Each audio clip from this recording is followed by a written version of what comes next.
Directly below one of Sydney's busiest train stations is the Forgotten Water resource that's causing all the controversy. Okay, what's happening?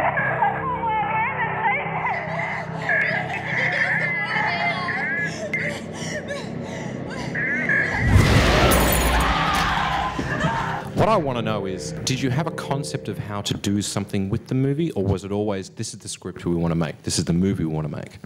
We basically, it was probably almost 4 years ago, we worked out the other day that we decided we wanted to make a movie, and we sort of had this crazy dream sitting down over sort of Enzo's coffee table.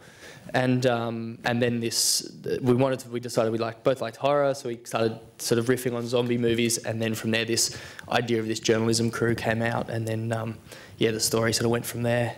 Those tunnels have got this amazing history, and like a lot of the locations we have, like we filmed in, there was about 5 different locations around Sydney that we filmed in. They've all got these amazing histories, and we started cherry picking bits of that and using that into our script. So they did actually try and drain the lake, and they've tried to do that once or twice.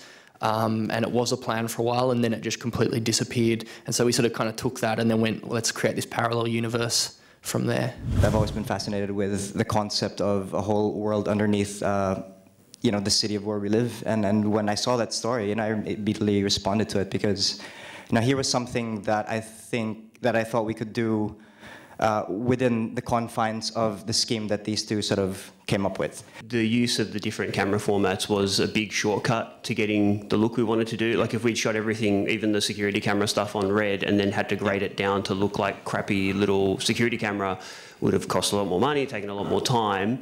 We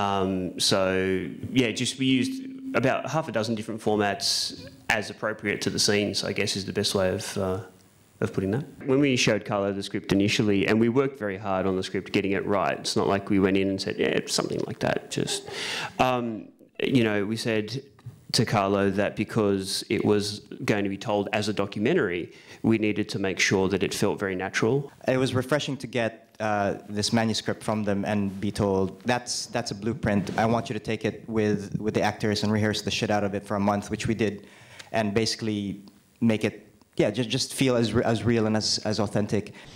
What the fuck? Did you hear that? Yo, Tangles! Tangles! We were just geeking out on the fact that Enzo had been given a Star Wars frame. Like obviously his sister actually paid for that, and this was kind of this like light bulb moment where we went, hang on, what if we pre-sold all those bits of memorabilia? And then we got out the iPhone and quickly did the numbers and worked out that was actually, if we sold each frame for $1, that was actually quite a bit of money. So I listened to the pitch, and I remember saying, so let me get this straight. You want to make a film by selling frames for $1 each that you'll give away for free anyway? And he was like, yeah. It's like, yeah, okay. As soon as the website kicked in and we started selling frames, I asked him, hey, so does this mean we're going to do the film after we've reached 135,000? And he was like, nah, we're shooting next month. I was like, oh, good. So I think a lot of financial sacrifices were made, especially probably deferrals and all that for the cast and crew. But I think what was great was a lot of people just bought into the idea, bought into the enthusiasm, and I think it was just infectious, and we just wanted to get a film made. And I know as a first-time sort of feature director, I didn't care. Like, I was willing to put my own money if need be. So, and like I said, these two guys just had that unbridled enthusiasm, so we just went along for the ride. One of the philosophies of Zapruder's has been and remains to encourage people who we think have talent, who are coming through. So that's Chaser, that's the Three Drunk Monkeys. It's something we, as a company, want to do. And Enzo and Julian were working with us very hard on another television series, and so we already knew just how dedicated they were to what they wanted to do. So when they pitched this idea, it was just so interesting to us, and this is why there's so much interest in it, because the model hadn't been tried before. The entire communications industry is in a state of flux because of digital media and what that means, and nobody has really worked out how to chart these waters, and here they were casting off in a decidedly unusual boat, and no one knew if we'd ever see them again. So from our point of view, as people who were both working with them and believe in supporting new talent, it was a no-brainer.